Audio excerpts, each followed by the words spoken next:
હું રેખાબેન ભટ્ટ, ગાંધીનગર. આજે મારી લખેલી એક બાળ વાર્તા હું વાંચીશ. સીટ વગરની સાયકલ. પોપ પીપે જોરદાર હોર્ન વાગ્યું. બધા બાળકો લખોટીઓ રમતા હતા તે ચમકીને ઊભા થઈ ગયા અને બે ડગલા પાછળ હટી ગયા. પછી ખડખડાટ હસી પડ્યા.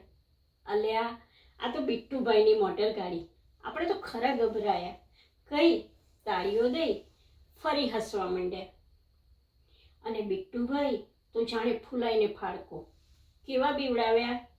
કઈ પાછા ગાડી ઘુમાવતા આગળ નીકળી પડ્યા. અને પાછળ લખોટીઓ રમતી હતી તે ટોળકી દોડતી હતી. તો વાત એમ હતી કે બિટ્ટુભાઈને એમના હેપ્પીવાલા બર્થડે પર એમના પપ્પા તરફથી મળી સરસ લાલ ચટ્ટાક રંગની બેટરીથી ચાલતી મસ્ત મજાની મોટર ગાડી. અને એમના મિત્રોને મળી કેક, પેસ્ટ્રી અને પાઉંભાજીની સરસ મજાની પાર્ટી. ઉપરથી રંગબેરંગી લંચ બોક્સ યાદગીરી માટે. એટલે બધા રાજી રાજી નાચ્યા, કૂદ્યા અને મસ્તી કરી. ખૂબ જોરદાર હતી બિટ્ટુભાઈની બર્થડે પાર્ટી. સૌ કોઈને મજા પડી. પણ સૌથી વધારે રાજી થયા બિટ્ટુભાઈ, કેમ કે એમને તો મળી હતી સરસ મજાની મોટર ગાડી. હવે બિટ્ટુભાઈ તો એમની લાલ ચમકતી ગાડીમાંથી નીચે ઉતરતા જ નથી. એમને તો ગાડી એટલી ગમી ગઈ કે ખાય પીવે તો ગાડીમાં, ટીવી જુએ તો ગાડીમાં, ભણવા બેસે તો ગાડીમાં, વાર્તા સાંભળે તો ગાડીમાં. હવે ગાડી જ બિટ્ટુભાઈ માટે અગત્યની બની ગઈ. રાત દિવસ બસ ગાડી ગાડી ગાડી. હવે તેમના મિત્રો રમવા બોલાવે છે તો જતા નથી. થપ્પો રમવા જતા નથી. ક્રિકેટ રમતા નથી. બગીચામાં હિંચકે ઝૂલતા નથી. એમને તો બસ ગાડી ગાડી ગાડી. બિટ્ટુભાઈને તેમની ગાડીનું બહુ અભિમાન. તે રોજ ચમકાવે, પંપાડે અને ચાર્જિંગમાં મૂકે. જેવું ચાર્જિંગ થાય કે બહાર આવે અને તરત લઈને નીકળી પડે. ભાઈબંધો આગળ પાછળ ઊભા રહી જાય. પછી બિટ્ટુભાઈ ગાડી સડક પર દોડાવે. પાછળ એમના ભાઈબંધો દોડે. આગળ આગળ ગાડી, પાછળ પાછળ ટોળી. બિટ્ટુભાઈ મોજ કરે, ભાઈબંધો રોજ દોડ્યા કરે. તો ભાઈબંધોને એમ કે બીજી રમતોમાં આપણો દાવ આવે છે તેમ ગાડીમાં બેસવાનો પણ આપણો વારો આવશે. આપણે પણ લાલ ચમકતી ગાડીની સેલ ખાઈશું. પણ રોજ સાથે રમતા બિટ્ટુભાઈ હવે બદલાઈ ગયા હતા. ગાડી પાછળ બધાને દોડાવે પણ કોઈને હાથ લગાડવા ના દે ગાડીને. અરે, ચલાવવાની વાત જવા દો, હોર્ન પણ ના વગાડવા દે. તે આવું કેટલો દિવસ ચાલે હે? બધા ભાઈબંધો ભેગા મળી હિંચકે ઝૂલે છે, લપસણે ખાય છે, દોડ પકડ રમે છે. અને આપણા બિટ્ટુભાઈ એકલા એકલા ગાડી દોડાવે છે. પણ ભાઈબંધો વગર ગમતું નથી.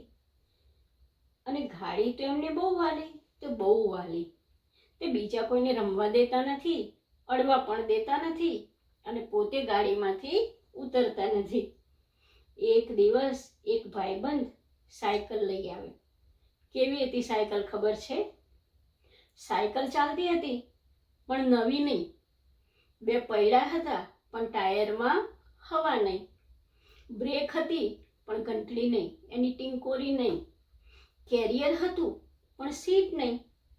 તો આવી કોઈકે ભંગારમાં નાખી દીધેલી સાયકલ લઈ બિટ્ટુભાઈના ભાઈબંધો મંડ્યા રમવા. એક સાયકલની દંડી પર બેસે, એક કેરિયર બેસે અને બાકીના બધા મારે ધક્કા. ત્યારે માંડ માંડ સાયકલ ચાલે એટલે થાય હસાહસ. એટલું જોરથી બધા હસે તે બિટ્ટુભાઈ ગાડીમાં બેઠા બેઠા સાંભળે. તે એમનાથી રહેવાયું નહીં. દોડીને બહાર આવીને જુએ તો ધમાચકડી મચી છે.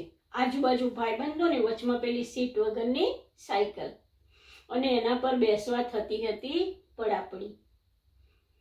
મજા પડી જાય એવી ધક્કા મૂકી. તે બિટ્ટુભાઈ થઈ ગયા ટોળકીમાં સામેલ.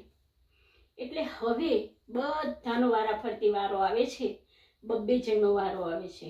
એક જણ બેસે દંડી ઉપર, બીજો બેસે કેરિયર ઉપર અને બાકીના લગાવે દોટ.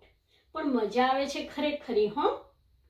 બિટ્ટુભાઈનો પણ વારો આવી ગયો છે. મોજ પડી ગઈ છે બિટ્ટુભાઈને સીટ વગરની સાયકલ પર. અને લાલ ચમકીલી ગાડી એ તો ચાર્જિંગમાં મૂકી છે. હવે પછી લાલ ગાડીમાં પણ સૌ ભાઈબંધોનો વારો આવશે. બધાને લાલ ચમકીલી ગાડીમાં બેસવા મળશે અને બિટ્ટુભાઈને સીટ વગરની સાયકલ પર બેસવા મળશે. હવે એમને સમજાયું છે કે રમકડા ગમે એટલા મજાના હોય પણ કોઈ સાથે રમે નહીં તો રમવાની મજા આવતી નથી. ભાઈબંધો વગર કોને ગમે?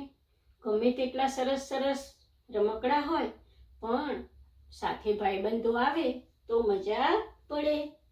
એકલા એકલા કોને ગમે? કોઈને નહીં ભાઈ, કોઈને નહીં. ભાઈબંધ વગર કોને ગમે? કોઈને નહીં ભાઈ, કોઈને નહીં. તો મજા પડી? સીટ વગરની સાયકલ પર સૌને મજા પડી.